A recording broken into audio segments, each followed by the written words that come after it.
Hi everybody and welcome back to my channel. I'm really excited for today's video because we're talking about all the things you need to take with you for university, like all of the essentials, like the things you're actually going to use, which I really enjoyed watching these videos when I was going to uni, because if you're anything like me and you like packing, you're going to be very tempted to pack everything you've ever owned, and I was kind of that person. So I've narrowed it down to a few essentials, either things I bought which were really handy or things that I saw other people had which I like kicked myself for not having. So hopefully this video will be really helpful for any of you guys going to university this year. I know it's all a bit up in the air at the moment, no one really knows what's going on, but if you are looking forward to packing, looking to see what's out there, what you need, what the essentials are, and if you need to buy anything, keep watching this video and hopefully there'll be some good tips in here for you. So the first thing is something I didn't take with me but I really wish I did, and it is a doorstop. Now by this I just mean like the little wedge that you push under your door to keep it open. Usually your door can be locked, it's like a fire door and everything like that, like it's a heavy duty door, so it automatically shuts behind you. Obviously people don't think, like the people who build it obviously don't think you're going to want your door open all the time, which is fair enough. But if you're home alone or like home and some people get back, you want to let them know that you're there and like able to hang out if they want to. It just makes it feel a bit more communal and like welcoming and friendly if you keep the door open. I didn't do this all the time, and when I did I used like a chair to prop it open, but it just meant anyone walking past could like pop their head in for a conversation. If anyone needed anything, they knew like I was at home available to chat if anyone needed anything. And then obviously you can just take the doorstop out when you're like sleeping or studying and anything like that. It just makes it a lot easier for you to like almost customize your space, I guess, make it a bit more open plan. But yeah, it made it way more friendly and I just wish I had taken one. My next thing I did take, and it was probably one of the favorite things I took, and it was my favorite mug. Now this sounds really silly, I know, but you're moving away from home. It's a big transition, it's very scary, and having a little piece of home, whether that be your favorite mug or something similar that you use all the time on the daily. For me, I'm a big tea drinker, I needed my favourite mug. It just reminded me of home, made me feel more at home in my new place, and made it feel like more welcoming and cosy because I had my home comforts with me. So whether that is a mug for you, or you have like a favourite bowl or a favourite spoon or anything like that, just something that you know will make you feel a little bit more comfortable in your new place, I would definitely take that with you. My next thing is another thing I didn't take but I wish I had, and it is a blender. Now I'm going to switch this out and say just a kitchen appliance of your choice. If there's a kitchen appliance you really use a lot, whether it's like a toasty maker, a blender, a popcorn machine, whatever it is, a coffee machine, if there's something you use quite often and it really just makes your day, I would definitely take one. Not being able to make smoothies at uni was a bit of a bummer. Obviously smoothie ingredients are a bit more expensive, like all of the fresh fruit and stuff, so I probably wouldn't have made that many anyway, so I wasn't too disheartened by it. But by second year I definitely bought myself a blender and I was really happy about it. Definitely communicate with your flat as to what you're bringing in case anyone else is bringing one too. You don't want like 6 coffee makers in your kitchen, but again it just makes you feel like that a little bit more comfortable. You've got your home comforts, you've got something you really enjoy, and if that little thing gives you like 5 minutes of joy a day, why wouldn't you bring it with you? My next essential is entirely practical, and it is a drying horse. Now if you don't know what I mean by this, it's like those crisscross metal wire rack things that you hang your clothes on to let them dry. Basically in my uni halls we had like 0 room and the tumble dryer was pretty expensive, and sometimes I would just like need to hang up a bikini or something that I'd been using that day, so it would just make more sense for me to have a drying rack. You can either put it in your room if you've got space, or in the kitchen, or in a communal space where it's just easy to pop up. Obviously they fold down really small, so you can wedge it like behind the fridge or down behind your door, wherever. They fold up really small, which is really great, but they're just so useful, especially because obviously not a lot of student halls have outdoor space. You're not going to have like a washing line or anything, so taking a drying horse is definitely very useful if you don't want to have to pay for the tumble dryer. My next essential is pretty critical, and it is a first aid kit. Now obviously you don't need to bring everything in the kitchen sink because your accommodation will probably have one anyway, but just your own mini like compact version of a first aid kit, whether that's just like some disinfectant, kind of whatever you call it, like alcohol rubbing stuff, whether that's like plasters, paracetamol, some bandages, like some blister plasters, all of those kind of like little things that you'll use on the daily. Just make sure you have them all in one compact nice place where you know where it is, you can go grab it if you need to, and then if anything more like serious happens and you need like all of the stuff you find in a first aid kit, your accommodation will usually have one. My next essential, I guess, kind of depends on what kind of person you are, but for me I really needed a sewing kit. Now you can get some super tiny ones that are super compact and they have like 6-7 different colours in, a few needles and a pair of scissors, and that's pretty much all you need. But honestly, the amount of times I never realised that my mum helped me sew stuff was ridiculous. Whether it was like a button had fallen off, a zipper had broke, or I don't know, I ripped something, or there was a hole in a sock, like all of these kind of things.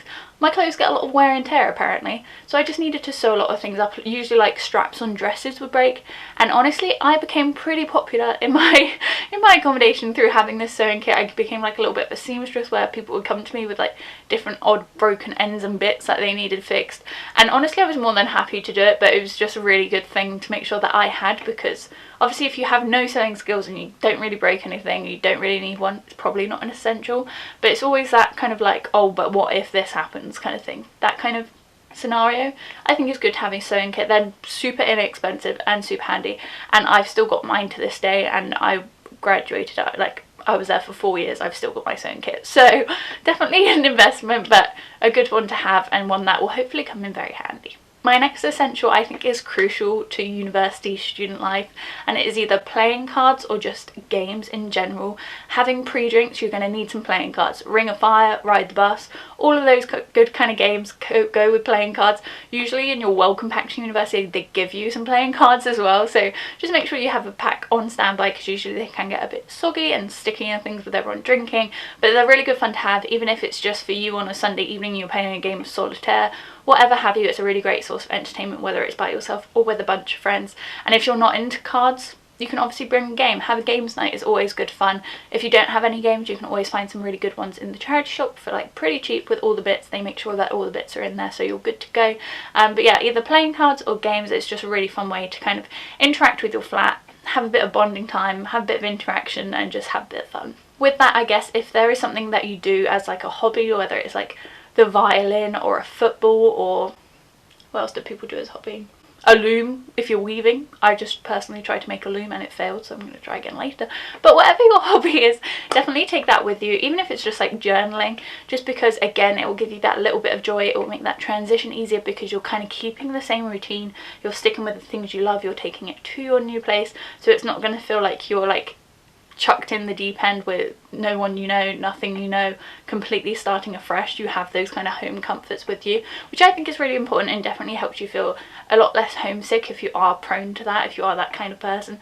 So definitely take your hobby with you. Not only can you share it with your flatmates and kind of get people involved, you can also find other people either through a society or through a club in the area that does the same hobby as you maybe, or maybe it's just something you like to do in your downtime in your dorm room. My next essential I actually did a whole video on, but it is dorm decor.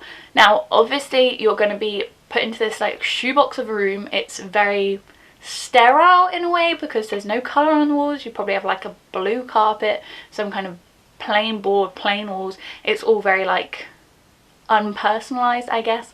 So I really think by like bringing throw cushions, blankets, posters, all of that kind of stuff, some fairy lights, some candles if you can, it just really makes it feel more homey and more comfortable, and you can really personalize the space to be like your little safe haven away from everything else, which I think really helps, especially with the transition. Again, it makes it so much easier, because you can really look forward to decorating your dorm room however you like and make it really custom to you, which can be really fun, and just like express a bit of your personality, but also make sure you feel at home and you feel comfortable and you've got the things you love around you. My next essential, again, I guess kind of depends on the person you are, but it would be a passport and a carry-on suitcase. You never know what kind of people you're going to meet at university. You never know how much of your student loan you'll have left over by the end of the term.